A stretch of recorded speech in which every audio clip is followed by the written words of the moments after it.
Ya, assalamualaikum warahmatullahi wabarakatuh. Salam sejahtera untuk kita semua.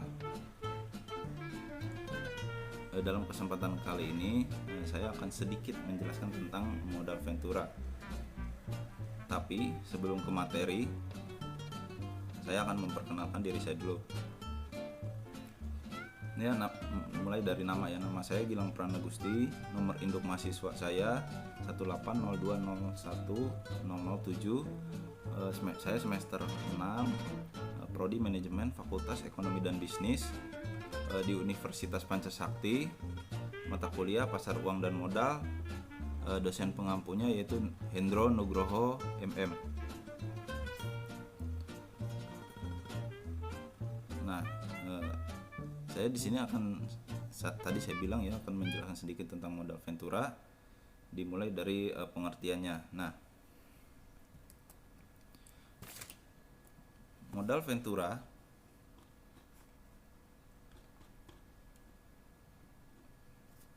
atau venture capital adalah modal yang diinvestasikan pada proyek beresiko tinggi oleh perusahaan swasta atau individu untuk mendapatkan tingkat pengembalian investasi yang tinggi ya. Nah, hanyalah perusahaan modal ventura nih yang berani melakukan investasi, di mana investasi ini mengandung suatu resiko yang tinggi. Nah, dalam melakukan suatu kegiatan investasi, ini tidak semua kegiatan investasi ini dapat dilakukan dengan mudah, karena hampir semua investasi yang mengandung suatu resiko kerugian. Nah, bagi investasi yang mempunyai resiko rendah, hampir semua investor ingin melakukannya. Nah, artinya ketika investasinya mengandung resiko yang minim ya, itu akan menarik banyak investor. Nah, yang ingin menginvestasikan ke perusahaan tersebut. Nah, bagi investasi yang mempunyai risiko rendah, hampir semua investor itu ingin melakukannya, yang tadi saya bilang itu ya. Keputusan ini dibuat dengan berbagai pertimbangan, dan hal ini sesuai pula dengan maksud dan tujuan didirikannya perusahaan modal ventura, yaitu melakukan penanaman modal dalam suatu usaha yang mengandung risiko tinggi.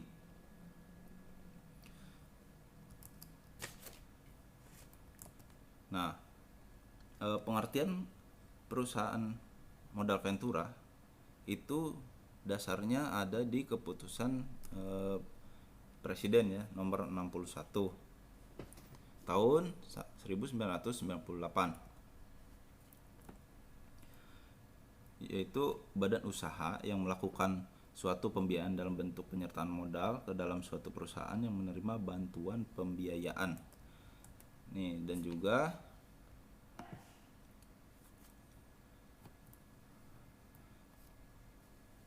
juga keputusan dari Kementerian Keuangan atau Kepmenq yang tercantum dalam nomor 125/KMK titik 013 garis miring 1998 yang menjelaskan tentang ketentuan dan juga tata cara pelaksanaannya dari lembaga pembiayaan tersebut.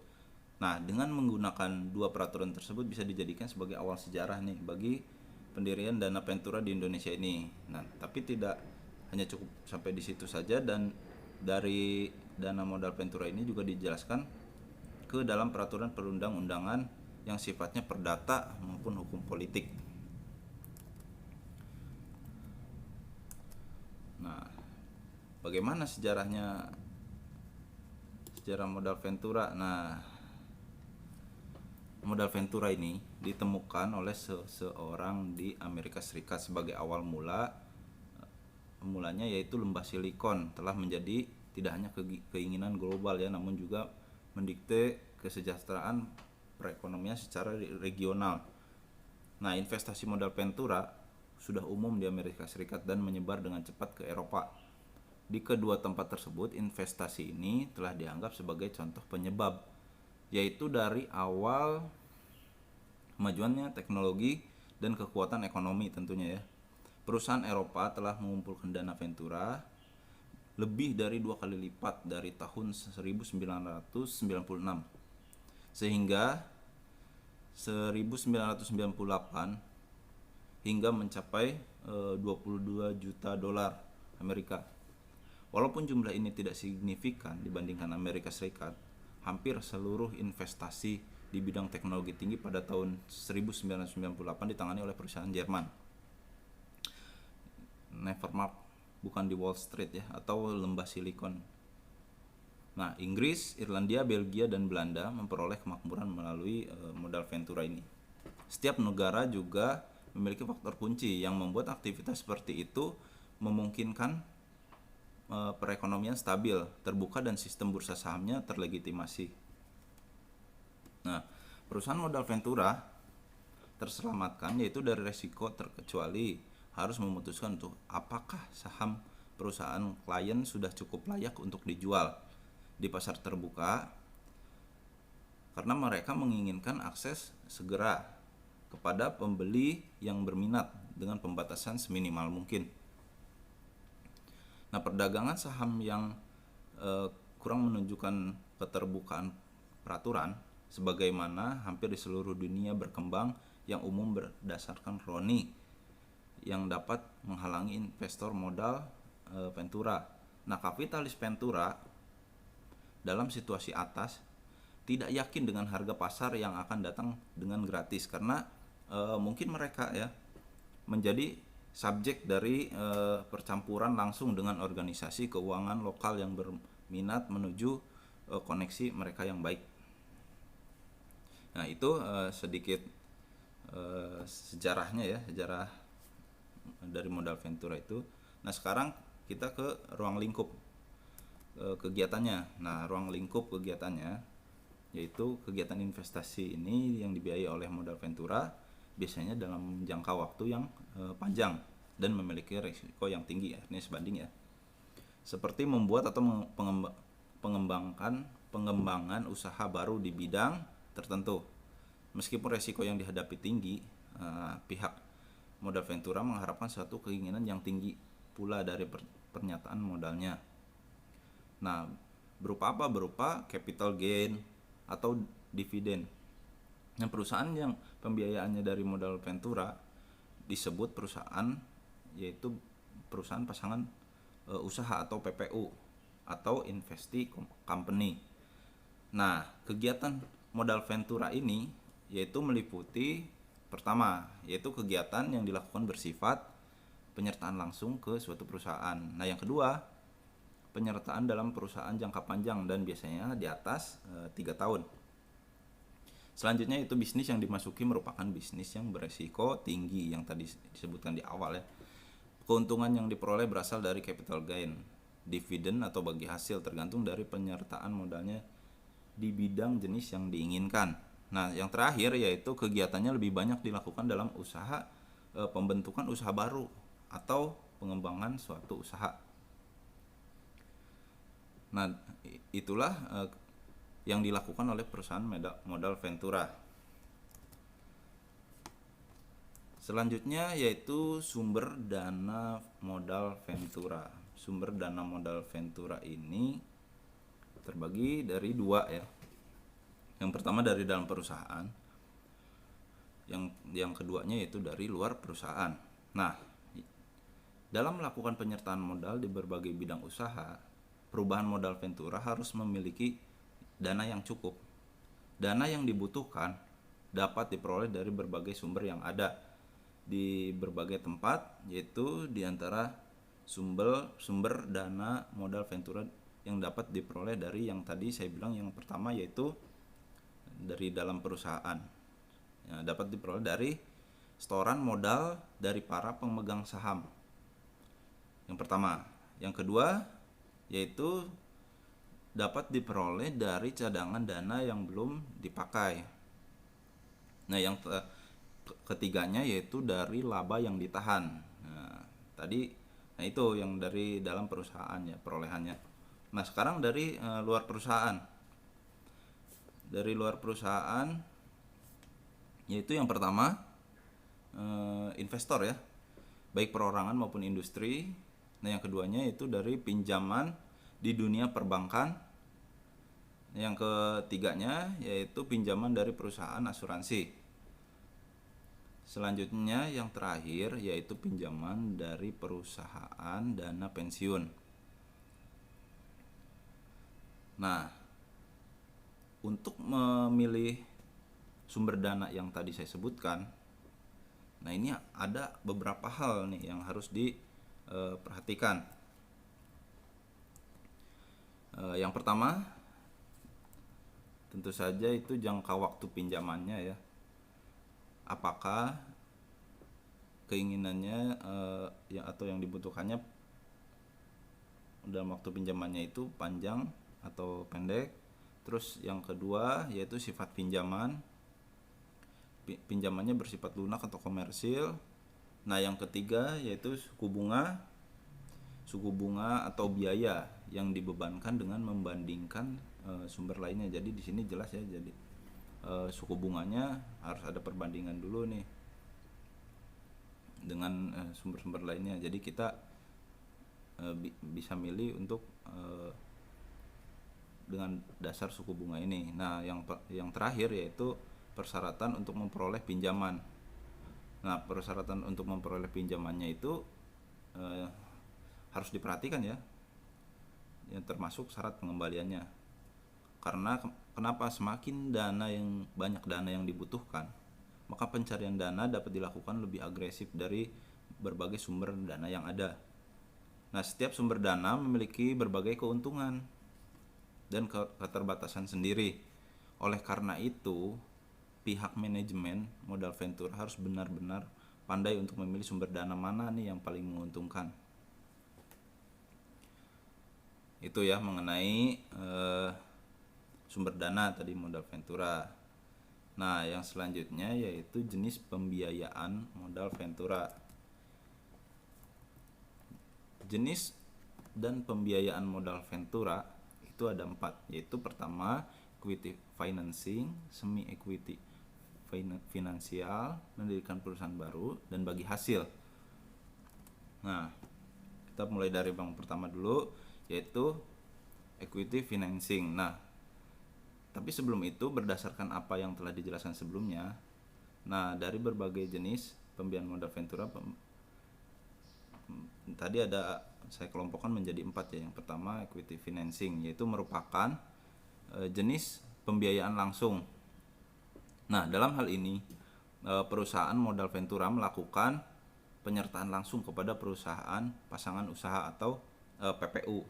Dengan cara apa? Dengan cara mengambil bagian dari sejumlah sahamnya dari milik perusahaan pasangan usaha atau PPU tersebut.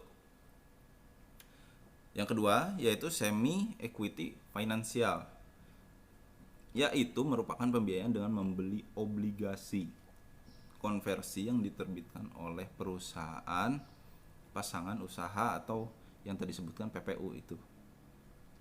Nah, yang ketiga yaitu mendirikan perusahaan baru. Dalam hal ini, nah perusahaan modal ventura bersama dengan perusahaan pasangan usaha mendirikan usaha yang baru ya, baru sama sekali. Yang terakhir yaitu bagi hasil. Nah, pembiayaan jenis ini diperuntukkan kepada usaha kecil yang belum memiliki bentuk badan hukum perseroan terbatas atau PT ya. Namun tidak tertutup kemungkinan dengan berbadan hukum PT apabila kedua belah pihak saling menginginkan ya. Nah, yang terakhir yaitu manfaat dan tujuan modal ventura. Itu ada 5 ya. Yang pertama yaitu meningkatkan kegiatan dan potensi usaha. Yang kedua, pemasaran produknya lebih efisien. Yang ketiga, kepercayaan dari bank. Yang keempat, likuiditas yang membaik. Nah, yang terakhir yang kelima yaitu rentabilitas yang semakin baik.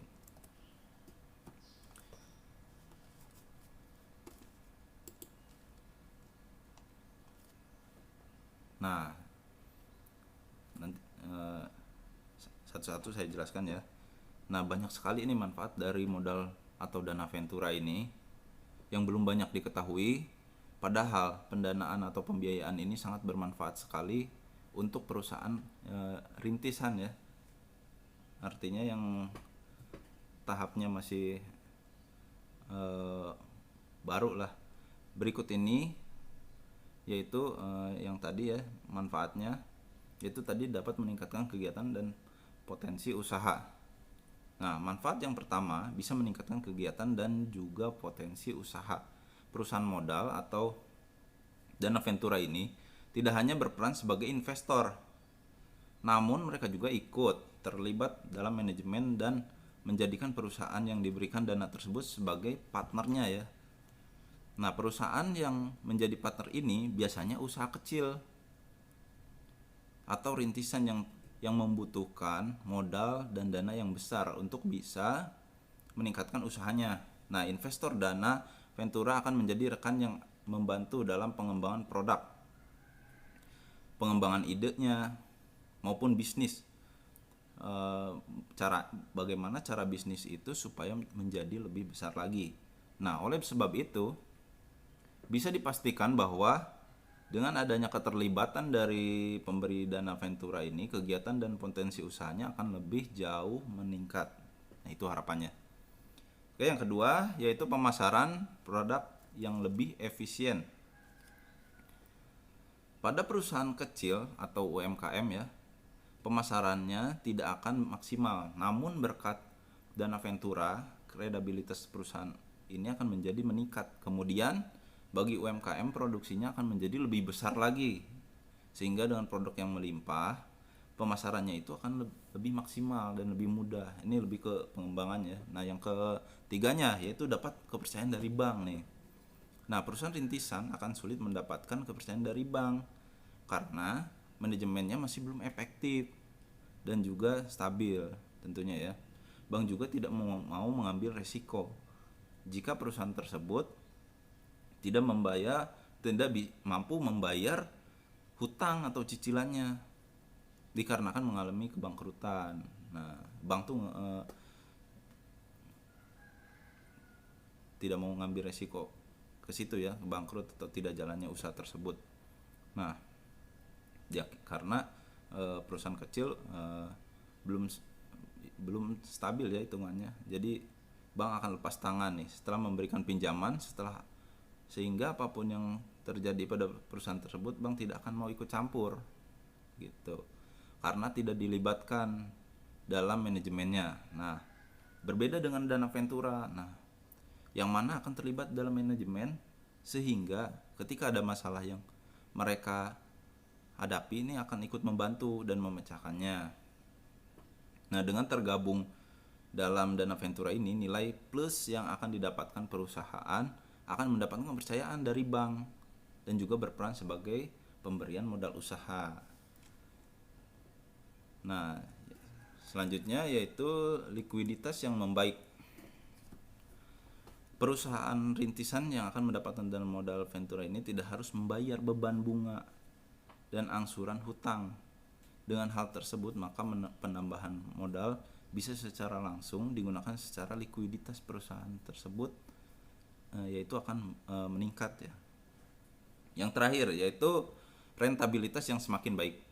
Nah, perusahaan modal ventura tidak hanya membantu dana saja, namun sekaligus membantu dari sisi manajemennya yang tadi dijelaskan ya.